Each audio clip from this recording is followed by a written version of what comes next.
Welcome back, everybody, to For the Love of Indy. We're here. We had our home race.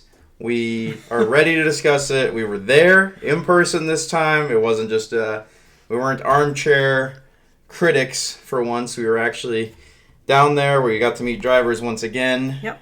And we're just going to kind of talk about that. I think talking about the fan experience going to these races can be really helpful maybe for some of you people, especially if you haven't been to a race before and you're thinking about going to a race. Yep. If you're thinking about coming to Iowa next year, we'd really we'd like to meet some fans. That would be awesome. But we'd also we'd like to get more people in the seats. So especially we want to try to promote our race a little bit here. As an unpaid sponsor or whatever. But right. So the biggest thing that happened was that there was a tornado and we almost died. Well, I think they're calling it like a scud cloud or something like that. It was definitely, there was rotation. It was very large. It did not destroy anything. There are no actual reports of a touchdown of a tornado. But the alarms went off. And so we were doing a little video in the car, and we did a little unboxing with some cards that we had gotten, and we were going through that, and then we were in the parking lot, and all of a sudden the sirens are going off, and we're like, wow, this is serious, and those clouds don't look good, so we need to hightail it out of here. So we just decided, since we were in the car anyway, we would drive away from the storm. We knew the direction of the storm. It was northeast, so we drove southeast. Well, yeah. So we drove southeast-ish so we could get away from the storm and kind of watched it a little bit. Yeah, so, Friday we were excited to kind of get up and go, and we were going to have our FP1. We were going to have some next qualifying, I believe, was going to be Saturday or Friday. And there's going to be an autograph session, which is going to be really exciting. And this tornado comes in, and we almost died. So, anyways, after that, next practice started, and immediately, drops of rain hits, and then, lightning strikes, 8 miles out, and they're like, yeah, we're going to cancel that. Yeah. And we're like, yo, the day hadn't even started yet. I think there probably is a rule about lightning, though, within a certain time frame, and there really are not very many actual buildings when you go there.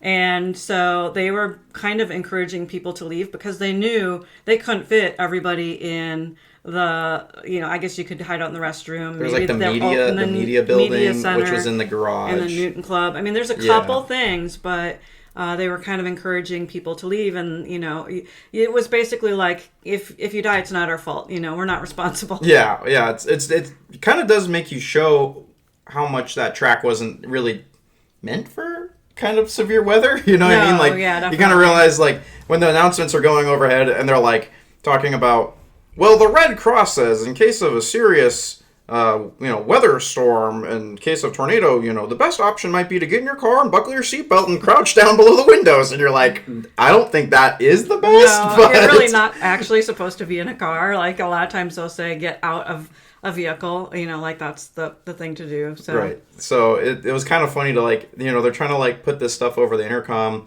and it's well, all right, the day's pretty much a wash by the time we get in the car, and we kind of drove back and we parked up over the track and we're listening to this, and I'll put up some clips probably that I got.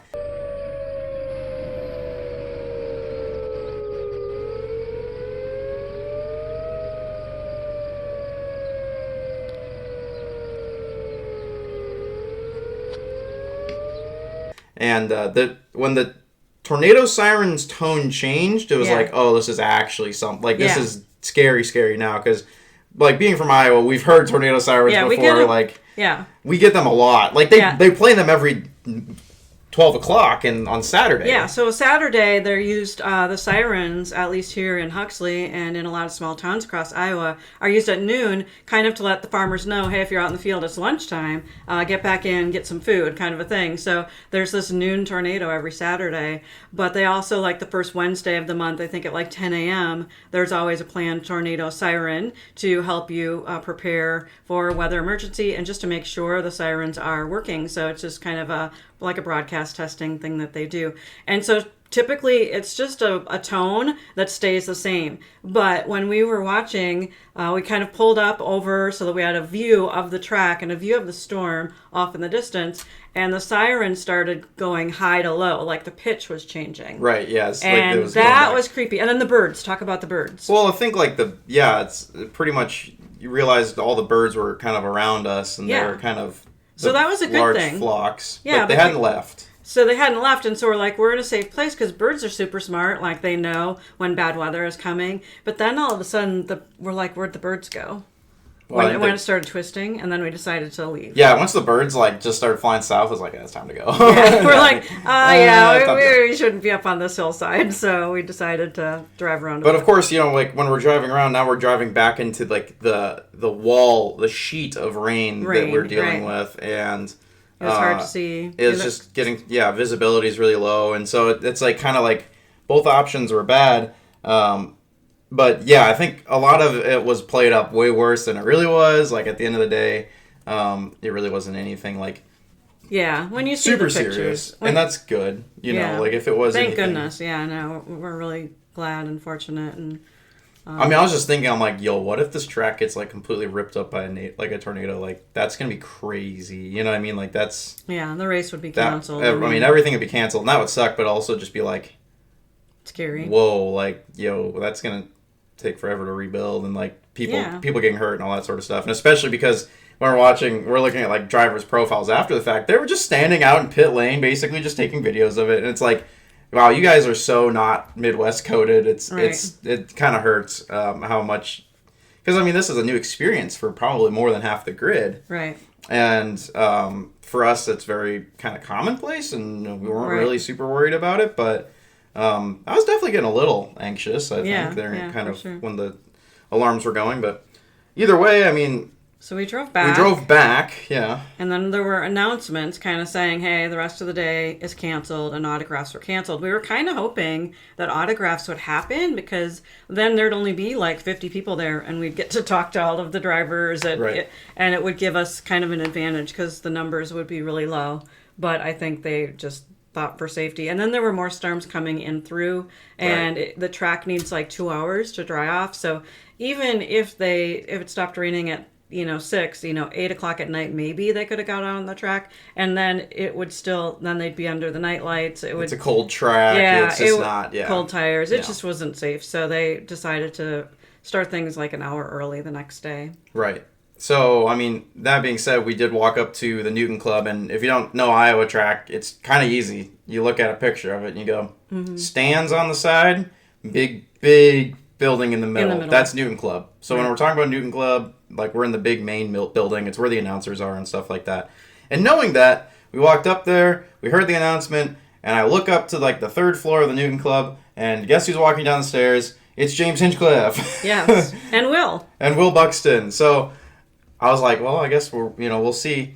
And I'm like, holy crap, it's James. He's coming down the stairs. He's going to walk right past us. Right. And so we're pretty much like, if you follow IndyCar enough, you know that tracking down James Hinchcliffe or the announcers or anyone that's really hard. It's really hard. The drivers are more accessible than they are because these guys are walking down and they're going to get into a Suburban that got shuttled right up to the door and they're going to their hotel. Like it is. The Suburbans were lined up. Out. Like there is basically zero. This is like the only window you will ever probably catch these guys ever. Right. On an IndyCar weekend because they are so inaccessible to the public, especially at Iowa. Right. Maybe at other tracks where they go and like announce at different spots, on the track maybe. But either way. They walk by and I obviously pull them to the side and we got a picture, so I'll try to put the picture up. And we got to meet James, we got to meet Will. Yeah. Kevin Lee was walking behind him. I wanted to get Kevin Lee, but we couldn't get Kevin Lee. I was already pulling the two aside, so it was but it was awesome. I mean, they were really nice. Yeah, that was the highlight of the day for sure because we didn't get the autograph session, but getting to see them, especially when it's so challenging to see them. And, just we love listening, or at least I particularly listen to Off Track with Hinch and Rossi almost every week, almost every podcast. I try to listen.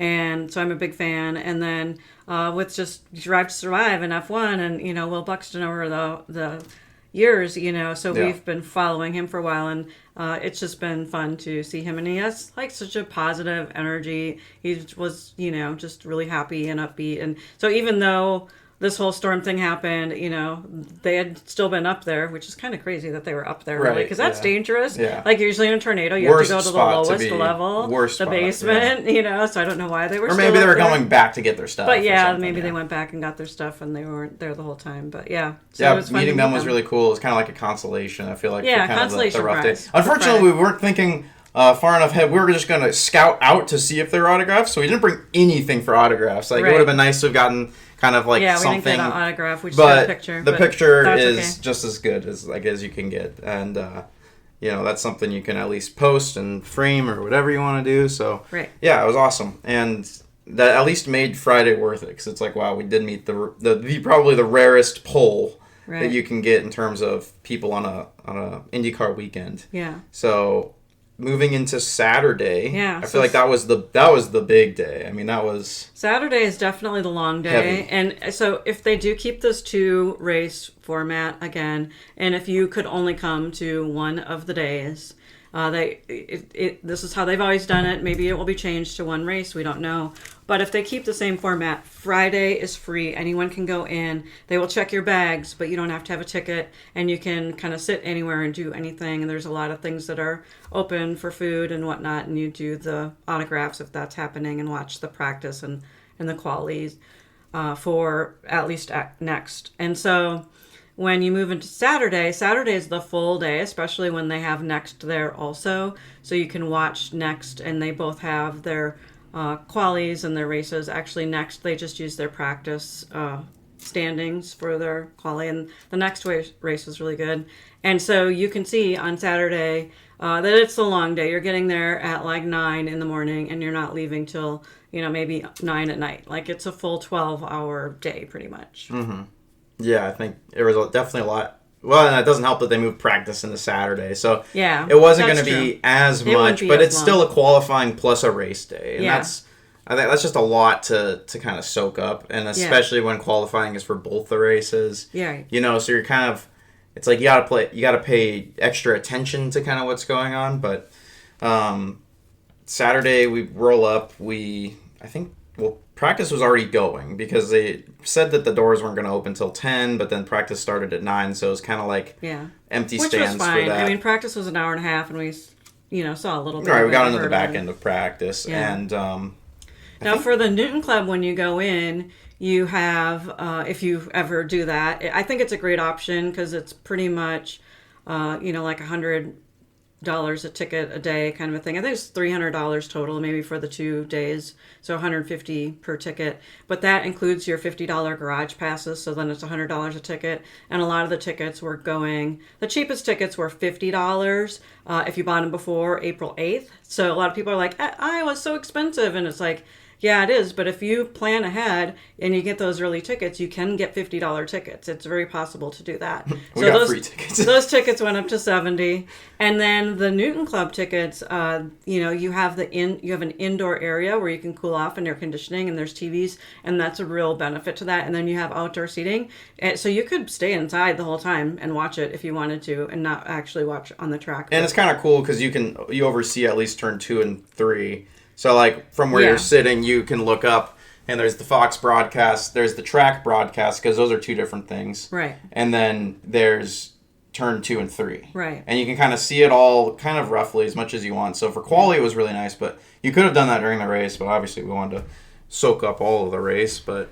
Yeah, so you have to go in, and you have to get a wristband for the Newton Club, and then you also have to get your wristband for a garage pass. And so I totally recommend, if you're going to go anywhere, to get a garage pass. A garage pass and a pit pass are different too. So a pit pass means you get like full access, and you can go out to the pits, and you can walk right up to the pit stand. Yeah. You can be versus right there. a garage pass, you can see all of the garages and everything, and then there's kind of like a row that you can walk along, but you can't get to the inner row that's next to the cars. So you get, like almost 90% access, I would say, if you're going to do that. And it's 100 something dollars cheaper than the pit pass. So it's cheaper and a lot of accessibility, and it's just a lot of fun. And if you want to get autographs, and that's what we were trying to do, like we were able to get some autographs.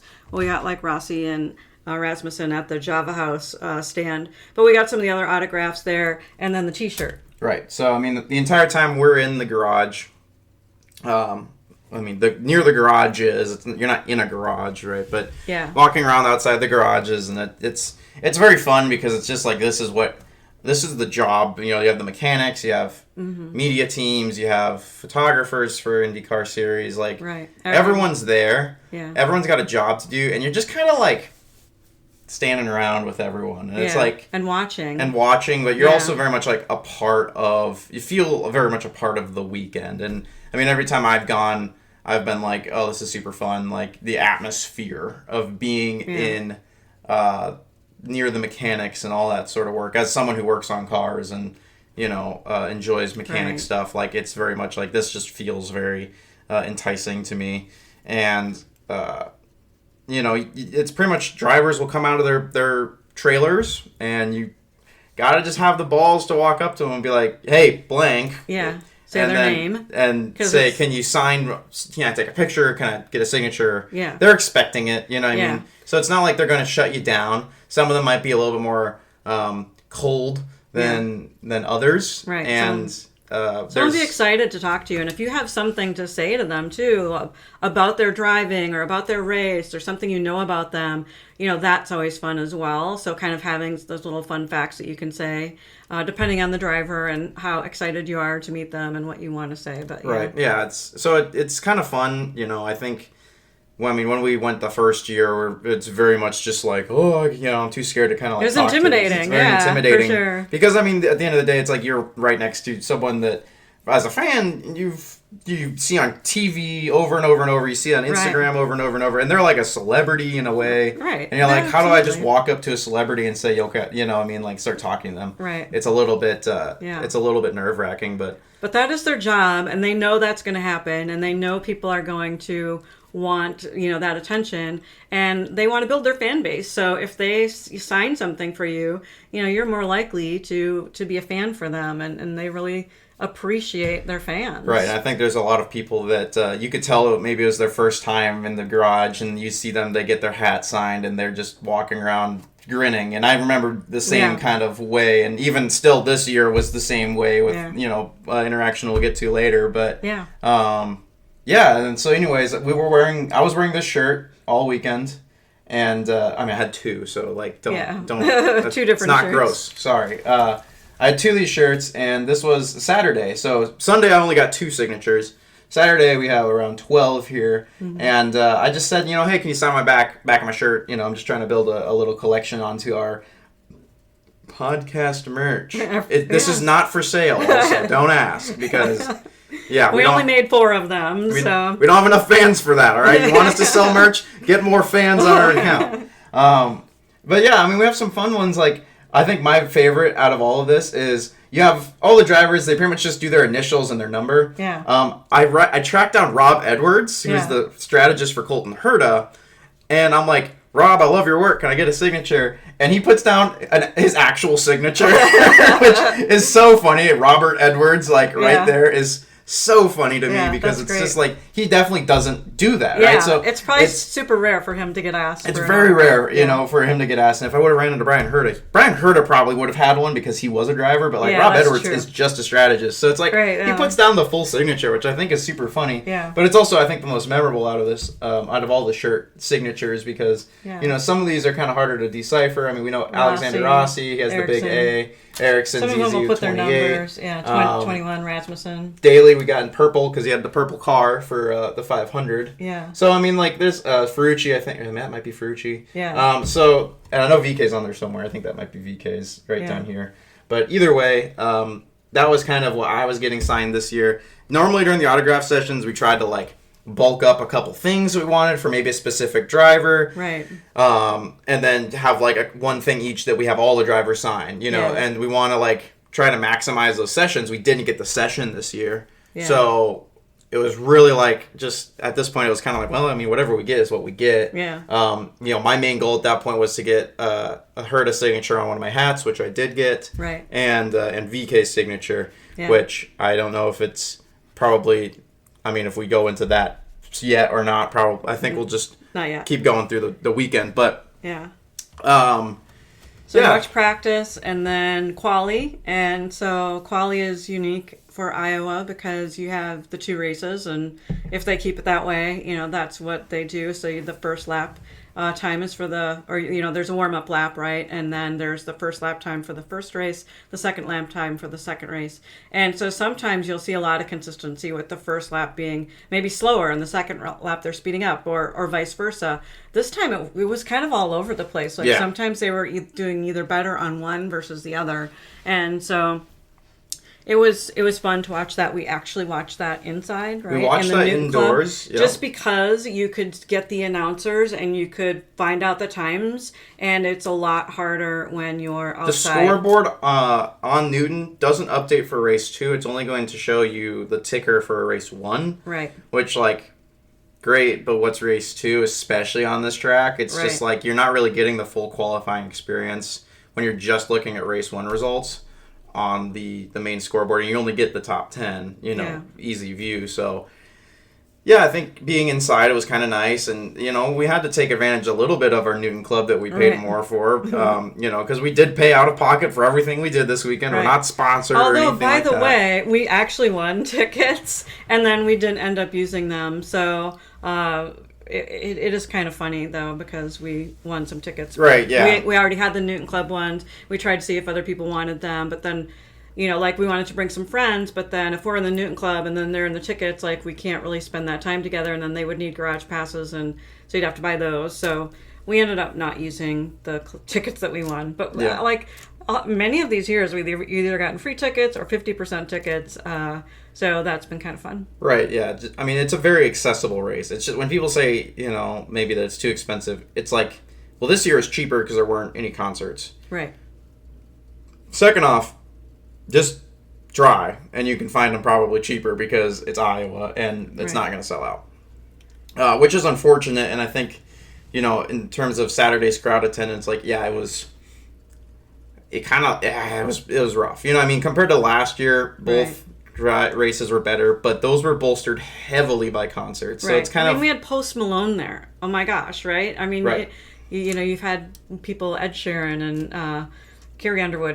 There's been famous people at the track singing, and so that's just a big draw for people to come in the past when they had Hy-Vee as their main sponsor. Right, and Hy-Vee just did a much better job of kind of setting up the race, setting up also additional sponsorships for you as a fan to walk up to. There was a lot of booths at Hy-Vee. They were giving out free full cans of energy drinks. Right. You want a Monster? Here's a full Monster for free. And now this year it was like little sippy cup flavorings. Yeah, you get like a little taste sample. Even though they had like pallets of drinks back there, and they're like, "Yo, we want to get rid of these, but we are not allowed to." And you're just like, "Man, come on!" Like, yeah. So I mean, in terms of next year's Suka, if assuming there's still a title sponsor, has a lot of work to do because Hy-Vee was so good.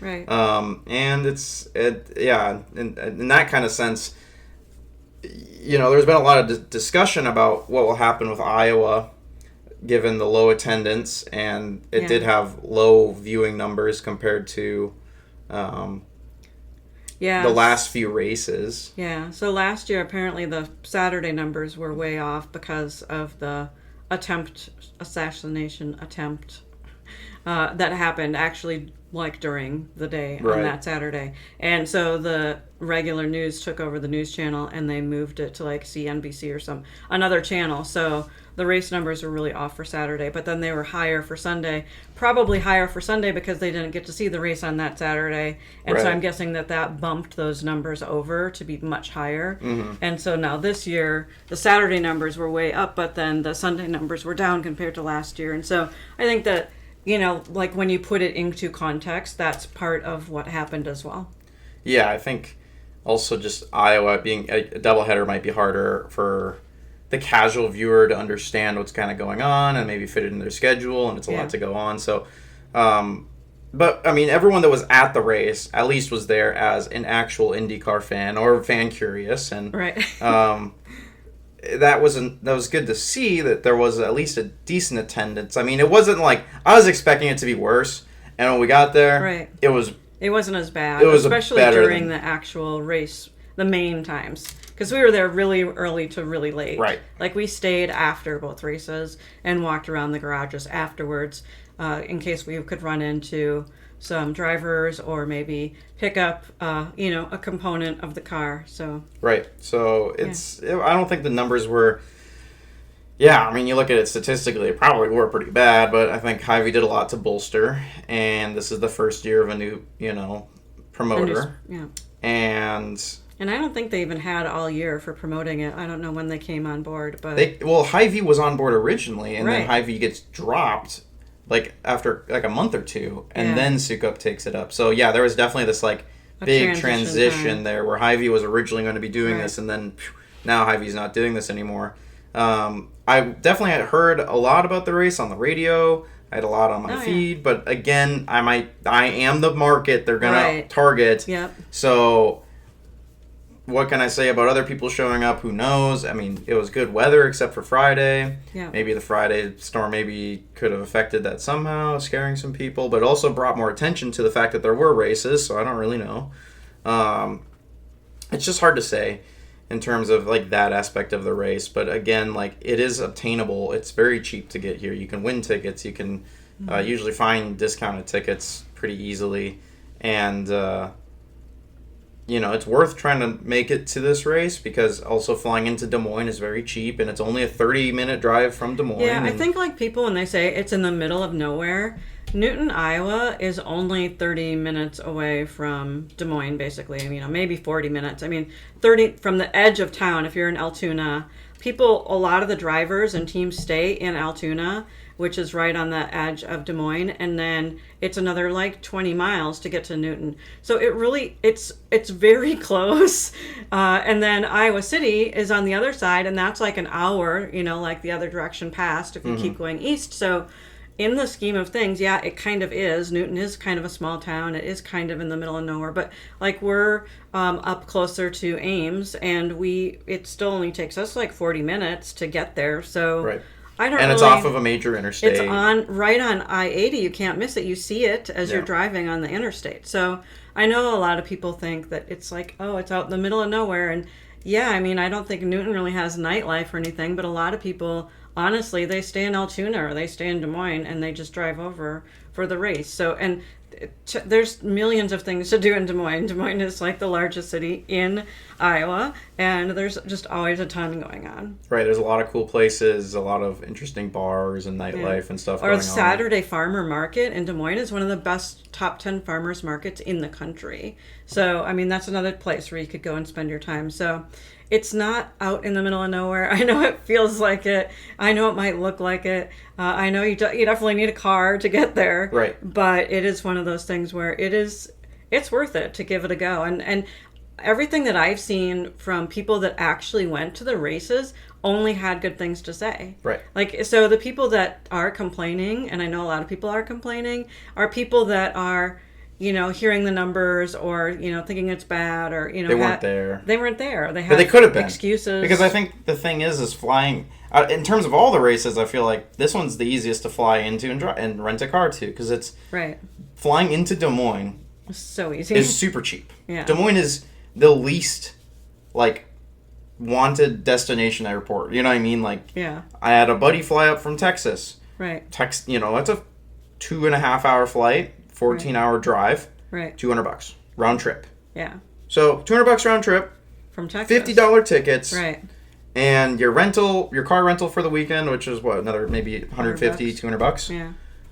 You can show up to Iowa. I know that's definitely a lot of money, but if you're really into IndyCar, compared to maybe getting to Laguna Seca or flying out to California, going to Laguna, or flying into. Maybe Toronto this weekend, right? So there's other, or St. Pete, right? And so there's a lot of different harder to access financially tracks than I would say Iowa is.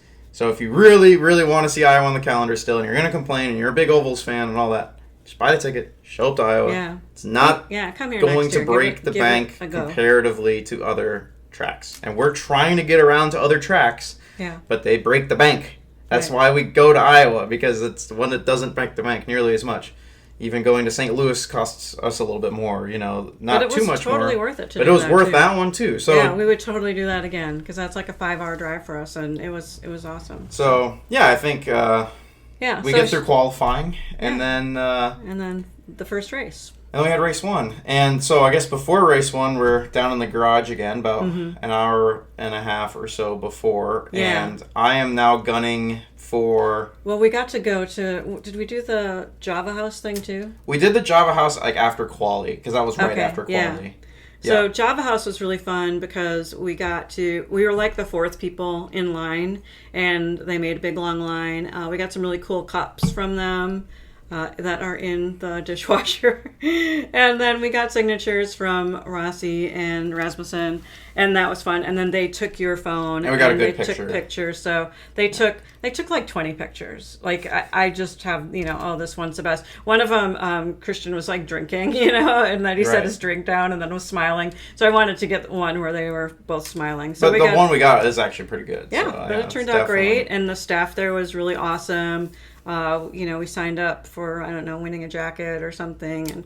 And they were just really friendly while we were waiting in line. So we did that. And then we went down to the garages before the race so that we could spend some time and try to get more signatures, of which we got a lot. But also, again, this was kind of the highlight of the whole weekend, really, I would say. This is Evan's highlight, all right? We got to classify. So I'm gunning for VK's signature. I rolled up to the merch tent first off on Friday. Right.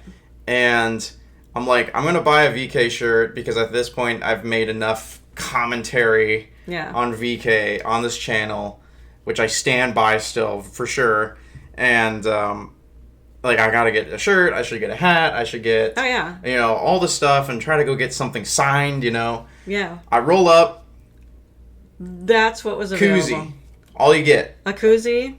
And a koozie, and that's what the IndyCar store and a car. had.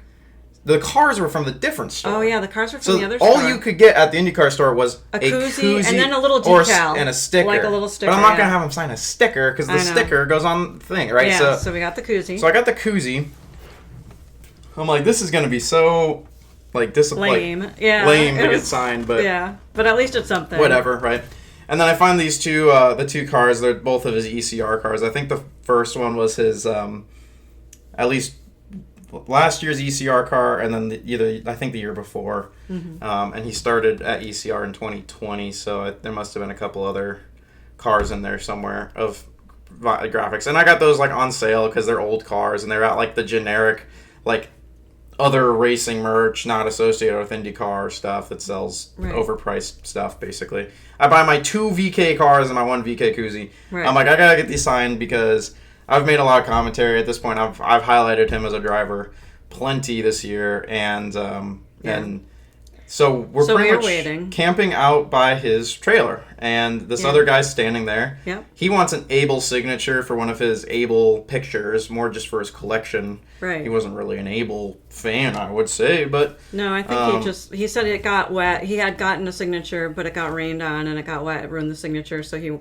had a fresh one or something. Right, something like that. So, yeah, he's waiting for an Abel signature and points out, those are his VK's parents over there, though, just sitting there. Yeah. And I'm like, well, that's interesting. I mean, maybe we just talk to Mr. and Mrs. VK. Yeah. I'm sure they're great people, right? So, well, he kind of said that too. He's like, you could ask them if he's in there. Maybe they'll get him out for you or something. Right, something like that. So, I mean, either way, we just kind of stand intimidating. We're like, oh gosh, do we now it gets a little intimidating. So just VK's parents. And what if they're not? You know what I mean? Like, well, this guy's BSing me. But we could see the resemblance. You could definitely. I mean, you could look at VK's parents. You're like, yeah, it's VK's parents. So it's 100%. You can kind of tell, but either way, we're just kind of waiting there, and then Mrs. VK comes over to throw something away, and messes up the trash can lid, and comes back and feels bad about it. Since this is pre-race, I just asked her well, are you nervous about this? And trying to kind of start a small talk thing there, and she's like, oh no, not nervous or anything about that. And we pretty much get engaged into just a chat. And I was just saying something about your son's doing really good this year. Because of how well he's driving, I became a fan of him. And she's like, I kind of recognize you. Yeah. And I'm like, whoa. what do you mean? Like, VK's mom recognizes me? That makes zero sense. Right. Like, that can't be, that surely is not real, right? Like, Yeah. that can't be real. And so she's like, no, like, you made like an Instagram video or something talking about him. Yeah, she's like from Instagram, yeah. Yeah, like talking about him, and I'm like, I definitely did. Yeah. I mean, I've put up a couple Instagram things. Yeah. And I tagged him in it. And so she's like, well, yeah, I searched through stuff that he's tagged in, and I saw your video, and it was so sweet. And so I and I liked showed it to him. And I showed it to him, and I liked it. Yeah. And we went back later, and sure enough, she liked did it. like She's it. there, yeah. She is like, this wasn't like one fake. of the 3 people. One of like the 3 likes on the super small, because our Instagram is even smaller than our YouTube account. Trust me. So, and I'm like, that is crazy. Like, that's super cool. And I'm just like, well, I really want to get his signature. You know, and like I was gonna ask, I was like, well, I'd love to get the whole VK family signatures, but that was, I mean, by the time that she was like, oh, that'd be great, you know, and then Renus walks out of the trailer, goes over to talk to his dad, and she's like, no, just come over here. And so like she pretty much pulls us, like, we're supposed to like not get behind a certain line technically with the garage passes, but she pulls us right over to the trailer, and walking up to Renus VK, and he just goes, wait, I've seen you before. I know who you are. And I'm like, what? Are you joking? Like, that's absolutely nuts. Yeah, that it was awesome. The guy that I've, you know, been basically singing praise for the last all of races, you know, as this podcast has been basically started, is like, I know who you are. Right. I've seen you. Unbelievable. Yeah. We're like the tiniest little podcast. Yeah, I mean, like, we're but mom, it was because of mom, because mom found it and showed it to him. Right. And the VK family are just the sweetest people. Oh yeah, they're awesome. That are around. I mean, they're just like, Renus is such a nice guy, and then it's like his parents are even like just as nice, you know what I mean? And it was super, super cool just to be able to like talk with them. Yeah. And like, it was really fun. So I'm pretty much telling Renus, I'm like, okay, I got a couple things I want you to sign. Like, this is all I could find. I wanted to get more merch. Yeah, we wanted to get a shirt and a hat, and we don't have that. Yeah. You know, I'm telling him, like, again, you know, this, because you're driving this year, man, like, you're doing so well, I became a fan. Like, at this point, you know, you definitely need, you got to stay in IndyCar. Like, this has to happen. Like, you are the GOAT. And he's really, you know, he appreciates it. He's super nice. I get a picture with him. And his dad's like, are you going to be here tomorrow for the next race? I'm like, yeah, I am. He's like, well, since you can't get any merch, I'll get you a hat that no one else, you can't get, you know, no one else can really get unless you, like, custom, you know, order it, basically. And it has to ship from the Netherlands. Right. So it's like, well. Wow. I don't know. I'm like, is this legit? I guess we'll see if he, like, if this happens. If this happens. And, could happen. Pretty much it was like, well, I guess, like, you know, back to, like, because Renus qualified, like, dead last, basically, in each of the races. So, obviously, I'm telling him, like, I know you got it back to front in you again, bro. Like, you've been doing it the last however many races. He's, like, biggest mover. He's done that for how many races now? He's like, so many. And, and sure enough, you know, Saturday race does it again. Not necessarily into a top 10, but, I mean, we were talking, like, a 12 position to 14 position gained at Iowa, which is awesome. Difficult to do at Iowa. They were very like, oh, I don't think we really got it. Like, you know, the Mama VK is like, I don't know if, you know, this track's hard. I don't know if he can really move forward. His dad's kind of saying the same thing. I'm like, no, I think you can still move forward on it. I don't, you know what I mean? Like, this year he's been out driving this car. He's going to outdrive it again at Iowa. Who cares? Like, not a big deal. And so he does.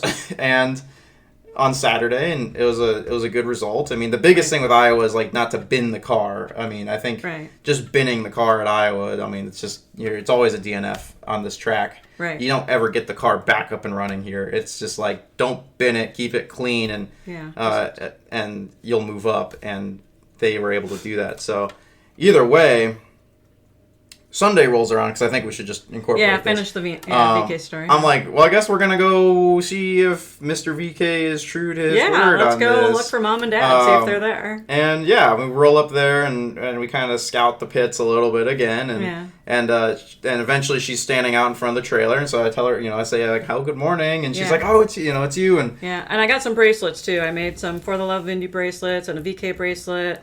and Iowa IndyCar bracelet. So I gave her a little set of 3 bracelets, and she was like so appreciative. Yeah, and so, she goes and gets Mr. VK who's in the garage, and he comes out and he's like, there's another guy here who's who's Dutch, and he wanted a hat, and so I was going to give him a hat, but I told him to wait because I wanted to give you first choice of the hat. Right. There was an orange one and there was this hat, and I'm like, oh, I think the black looks a little bit cleaner, because personally, I think just the black kind of aesthetic is my thing. So he's like, that's probably fine. The guy probably wanted the orange one anyway, so it's not a big deal. Right. And sure as this is a nice hat. Right. This is the Code Zero brand hat. This is the brand that Alfa Romeo and Stake, which was awesome. Used the F1. We got a bunch of that merch. It was really I have quality. a ton of Code Zero hats because of Valtteri and Kimi Räikkönen.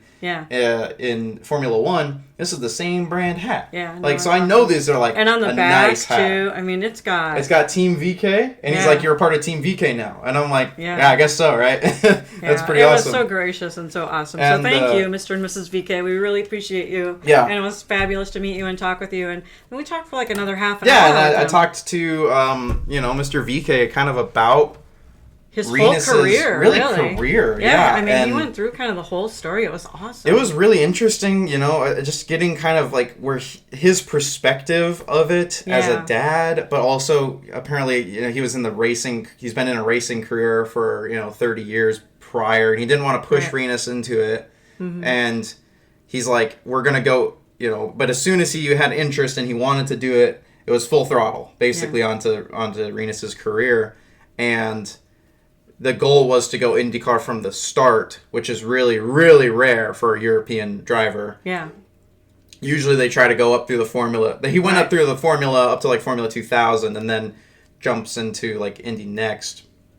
Indy Lights. Or Indy, it would be Indy Lights, but not most of these young drivers don't do that in Europe. They try to go fully through the F1 circuit, and then they go once they can't get into F1, right? Yeah.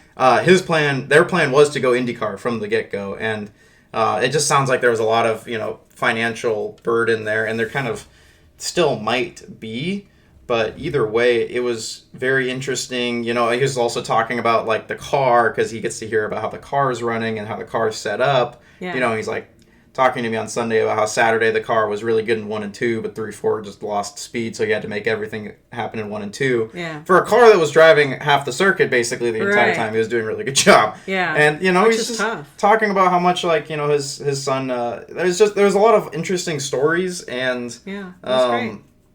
just kind of stuff where it's like I just wouldn't have known that. Like I said, like I'm a new fan, but it was really, really, really, really, really cool. Like. Like a highlight of all time to not only be like gifted, kind of an exclusive piece from the family, but also to be recognized, by a driver is, it definitely like.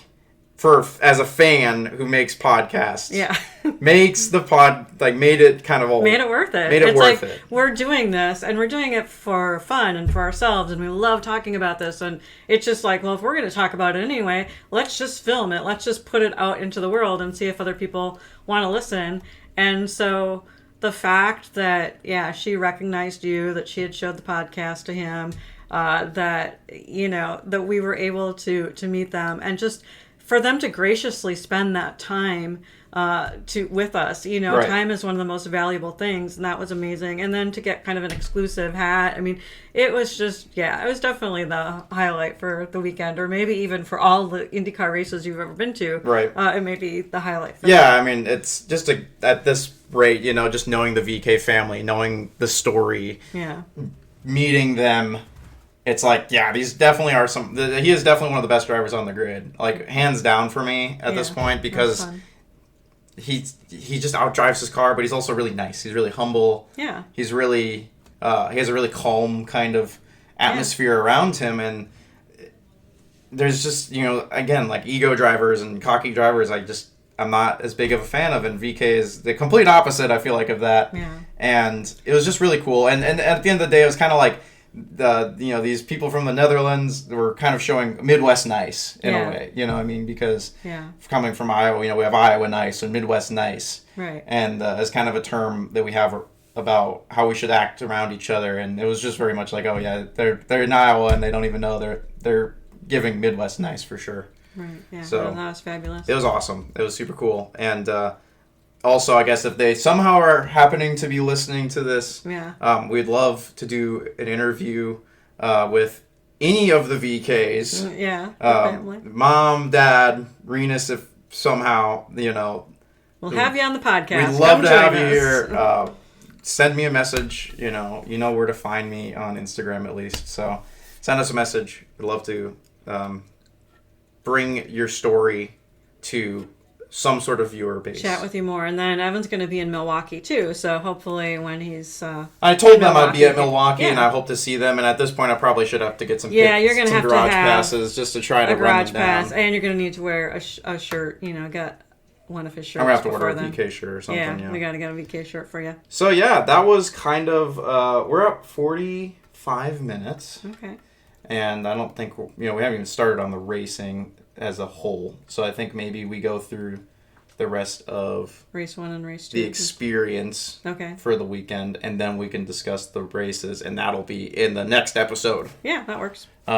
Just because I think, the fan perspective is really interesting, but I think also we should probably discuss the races because they were something we were there for. Mm-hmm. But and they were action packed, really. I mean, especially the second race. So I think that's how we'll cut this up.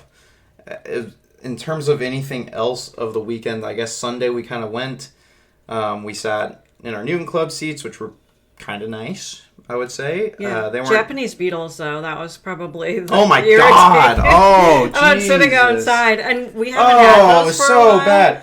But these beetles, I mean, they're the size of a dime, right? And they just land on top of you and they fly out of nowhere and they're just creepy. And it's just crazy because a pit, no Japanese beetles. No. But up in walking around, no Japanese beetle. As soon as you get to the stands, every freaking 3 minutes there's a Japanese beetle flying onto your back, flying onto your and these aren't bugs that you can just slap.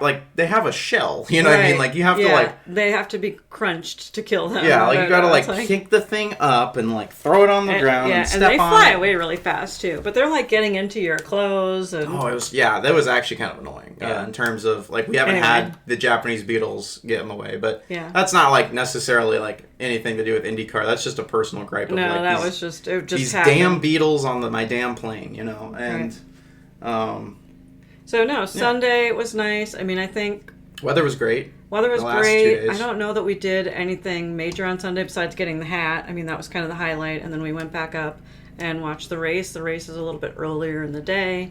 And so we didn't really get lunch. And so I think that was maybe not a good thing. We probably needed to get some food in before the race. But we got some food after the race, so it worked out okay. Yeah. And then, afterwards we went back down. But when they're done on Sunday, they're packing up. They're so focused. They just want to get everything into their trucks and into their trailers and get out of there. And they're just so it's efficient. And you have some drivers that are happy and they're celebrating, and other drivers that are just hitting the road. They're getting in their RV or they're getting on their plane and they're just I'm gone. So it's a lot harder. That's probably the hardest time to get any autographs or interactions with drivers is after the race. So you definitely want to try to do that earlier in the week. Before. Yeah. Mm-hmm. So it is cool to see how efficient they are at kind of packing up and getting out of there. Right. But in terms of seeing the drivers or anything, it's they're ready to go and they're out. So I guess in terms of other things, that's kind of the weekend at Iowa as a fan. Yeah. I think one of the nice things is to stick around after the race because then you don't have to deal with traffic. So one of the things, if you're there and you go down to the garages after and then, you go back up to your vehicle, by the time you do all of that, the traffic is really toned down quite a bit. So it's really easy to leave the parking and really easy to get on I-80 and head home. Right. So, the biggest thing is after the race, that's the time you can get you're going to be a parts goblin. Yeah. Because I'm a parts goblin. Yeah, let's talk about parts. So we were able to get some parts last year. Right. I got a whole wheel. The rear wheel from Stingray Rob's massive wreck. If you remember 2024 Iowa, like right at the end of the race, hits Rossi. Completely flips the car. Right. I have that wheel. Yeah. So it's we on have there. the wheel. It's cool. It's a really cool wheel. Yeah. At some point, maybe it'll show up in here. I don't know what to do with it. It's like a half-shaven down IndyCar wheel. I also got some carbon fiber parts from Kirkwood's car, which was collected in that wreck. Yeah. And so this one here is one. And I think this has the metal shield right by the back of the tire for, I believe, the exhaust or something in that regard. This year, Kirkwood also got in a wreck. And I was walking by the Kirkwood garage after the race, and they were kind of going to throw away a bunch of parts. They had a box of parts they were trying to like keep and maybe reuse. Yeah. But then this guy's going to walk up with this part, and I'm like, if you're going to throw that away, I'll take it. Yeah. And he looks at it and just like walks over and gives it to me. Right. And so this was the piece we got this year. Yeah, and it's actually labeled. Which is really cool because it's a much thicker grain of carbon fiber. This is a very tight woven piece. This is much more of like a wider weave. But on the back of it has a Dallara sticker and a part number and the IndyCar logo, which is all smudged up. But this has the Dallara part number on it, so I could look this part up, figure out what it was, right? And we would be in business, I guess. But it is kind of cool to go and kind of collect these parts from wreck cars. I don't know what more they do besides look cool. Yeah. Because I just think they look cool. It's just a piece of history, right? I mean, it's an actual piece of the actual Indy car that he was driving. Of course, you don't want to go up to Kirkwood after and get him to sign these because, that's like bad memory for him. So right. We had brought the one piece that we thought we could get a signature for in the autograph session. But because that didn't happen, we felt really awkward trying to get another signature. So we did get a signature. Did he sign your shirt, or did he sign? I don't know if we actually. Or he just signed one of the sheets. He signed something for us, I feel like. I feel like maybe he got one of the shirts, if that was Kirkwood or somewhere on there. I don't remember exactly, but yeah, it was. It's kind of fun. So if you do have the garage pass and you kind of know someone just got hit in a wreck and there's some decent debris off of that car, you think there could be debris on a car, you can kind of just like stake out the garage and just like talk to one of the mechanics, like, hey, yo, you throwing away any of that carbon fiber off that thing? And then you can kind of collect it. I like it just because as like a car guy, I'm like, this is the pinnacle of automotive technology. Yeah. Just having a little piece of that, of like, here's one of the best, the coolest race cars in the world in terms of a chassis. And it's just like, here's a little part of it. Right. Is kind of cool.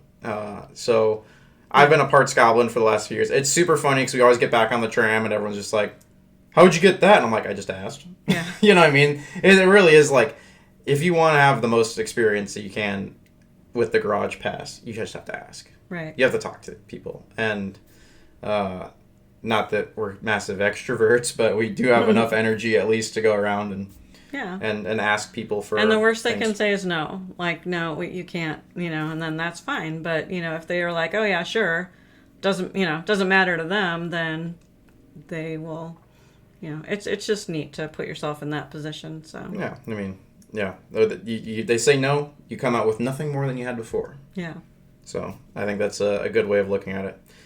All right, I think that's... So overall, it was a good weekend. There's definitely highs and lows to going to races. It just gives good memories. It's fun to talk about. It's fun to compare once you've gone there 3 or 4 years in a row, to kind of compare one year to another year and how things change over time. So just figure out, if you're a fan, okay, what race am I going to go to? Either the rest of the year this year, make it happen, or planning for next year once the schedule comes out and put it in the books. And if you're coming to Iowa and there's still a race in Iowa, maybe we'll see you there along with other places. It's our goal to get to some other races next year as well. Right. Yeah. And again, if you have any questions about maybe how to make something work, drop it in the comments. Also, IndyCar Facebook groups are really good. Yeah. At if you have any, even if it's the dumbest of questions, someone will answer. Yeah. You might get some flack, but someone will answer genuinely. So yeah. if there's ever any kind of concerns about stuff like that, those groups are really good at answering questions. We have kind of trial and errored this a little bit. And by doing so, we kind of know what to expect and kind of know how to fit ourselves into a schedule and kind of make the weekend work. But if it's your first time, it's very intimidating. So questions and asking people that know are the way to go. If you enjoyed this episode, hit the like. If you're interested in joining a race, maybe comment that down below. Tell us what race you're going to be going to. And share and subscribe the channel. Really appreciate anyone who wanted to listen to this. Have a chat about the fan experience at the Iowa IndyCar race where a tornado almost killed us. Have a good one, everybody.